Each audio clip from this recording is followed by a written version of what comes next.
Rossiyadan O'zbekistonga pul yuborish endi yanada qulay va tushunarli. Anjirpay moliyaviy ishlaringiz uchun yagona ilova.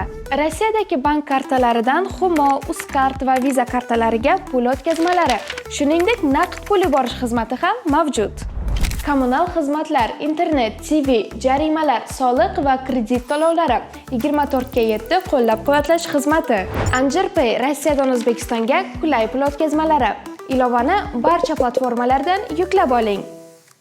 Assalomu alaykum aziz do'stlar, kanalimizga xush kelibsiz. Kanalimizda mehmon bo'lsangiz, kanalimizga obuna bo'lishni unutmang.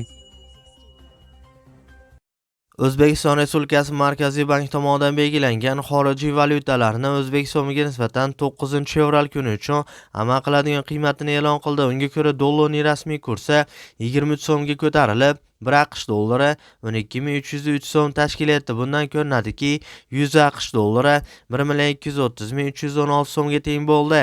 Yevro kursi esa 0.32 so'mga pastlab, 1 yevro 14.507 so'm tashkil etdi. Bundan ko'rinadiki, 100 yevro 1.450.789 so'mga teng bo'ldi.